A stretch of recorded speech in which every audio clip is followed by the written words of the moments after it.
is still getting stretched out. And on Wednesday, Ohtani returned to the mound for the first time since leaving his start last week with cramping in his right hip. The two-way sensation had yet to pitch more than 3 innings this season and hadn't homered in his last 9 games, one shy of his longest drought of the year. But it's Shohei. The greatest showman was at it again on Wednesday. He struck out 8 batters over 4 innings on the mound and recorded his 1,000th career hit at the plate. Ohtani is now the 4th player in MLB history to have at least 1,000 hits at the plate and 600 strikeouts on the mound. The other 3 players, well, they all debuted in either the 1870s or 1880s. All right, what about the Los Angeles Dodgers? They lead the National League West. Bottom of the 3rd.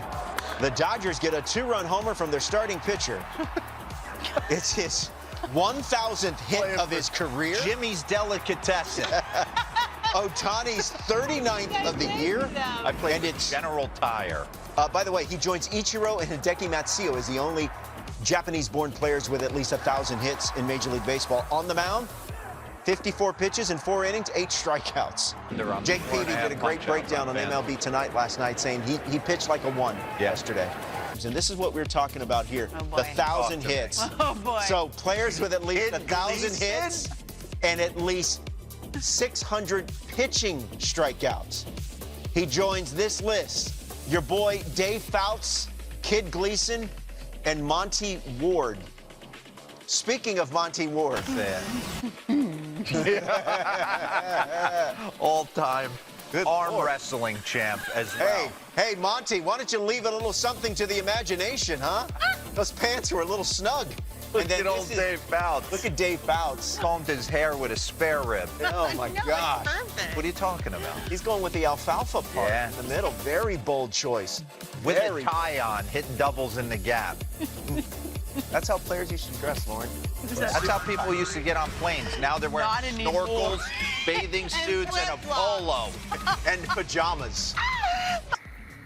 Shohei Ohtani tossed his longest outing of the year so far, 4 innings with 8 punchies. He also had his 1,000th career hit, which was a long ball. So, guys, put it on the board. Who should start the first 3 postseason games for the Los Angeles Dodgers? Give me your starting rotation. Who should start first 3 postseason games for the Dodgers? Yes.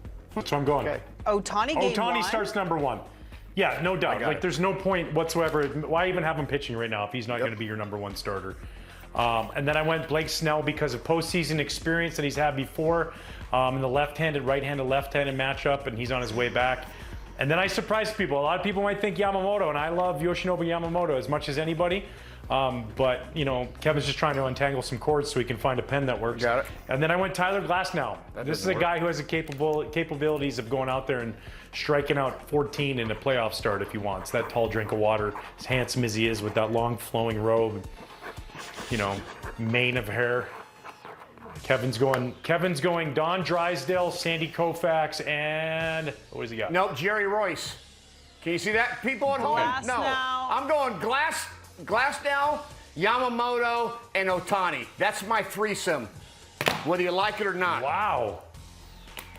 This segment's on fire. Hart High School, Valencia, California. Tyler Glasnow stands about 6'7", better looking than anybody on the staff. Great dimples. Hammer, 98, and a little bit above the zone. And Yamamoto's going to come in doing his little stuff. Boom. And then I got Ohtani for 3 2/3. And then we're going to have to bring in Blake. Did you just slide in there that Tyler Glasnow is the best looking pitchers on the Dodgers? Fact. It's not even. He's got great dimples. They know it. I love that. They know it. He's got height.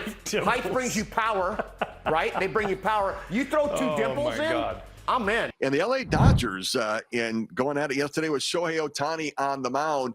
And a good day for Ohtani as he pitched and he hit. He got his 1,000th hit. All was good until it wasn't. I want to get into Shohei Ohtani because this is the exact reason why I get aggravated when people are like, his body's going to break down. They should only use him as a hitter or just a pitcher. Nah, my man can do both. Home run early on in this one yesterday. And don't forget, too, like just from a rehab standpoint, he's just getting going. This is what guys would be pitching in the minor leagues, right? 4 innings, 8 strikeouts yesterday against big league hitting against the Cardinals. So to me, obviously, Shohei Ohtani's game is at a different level, but I think it's ultimately maximized when he's doing both. And the good thing for the Dodgers is that he's going well at the right time, showing that he can bounce back from the cramps and get back to doing what we've seen him do previously. Remember, he's only a couple years removed from a top 5 Cy Young finishing in 2022. So I just like the idea that we're seeing Shohei Ohtani get back to the things that we ultimately want to see him do for a Dodgers team that's going to need him in the starting rotation. Yeah, the one thing that, watching him pitch yesterday, he really finished his pitches. That was the thing that really was remarkable to me. And it was funny because from behind in the video, watching the shots from center field, he looks a little like Chan-Ho Park in how he finished his delivery back in the day. I hadn't noticed that before. But Ohtani yesterday did get his 1,000th hit of his career. He did homer in the game as well. And yet the Dodgers lose the game. And so, you mentioned about you don't want to hear those people who say, you can't pitch him, you can't do both because body. Well, I am one of those people. I think that in the long run, since he started pitching and coming back this year, his offensive numbers have declined. And I just know that he was the most protected pitcher in all of baseball since he's come over, and he's had 2 Tommy John surgeries since then. And now the good thing was he looked great yesterday. He really did. His last start, he had cramps in his hip that worry me because that's how he broke down the last time was, the cramps started kicking in, and it was late in the year, and it's, in my mind, his body rejecting being a two-way player. And so we'll see. Listen, he is different than everybody else. There's no question about that. And he keeps himself in shape unlike anybody else. And he cares for his body unlike everybody else. I mean, the dude sleeps 12 hours a day. And I don't know that I can sleep for 12 minutes straight without waking up. So he does a lot of things to keep himself healthy. And yet he's had 2 Tommy Johns. And so I worry for the long term. But he did look good yesterday. No question about Steve, that as well. I think...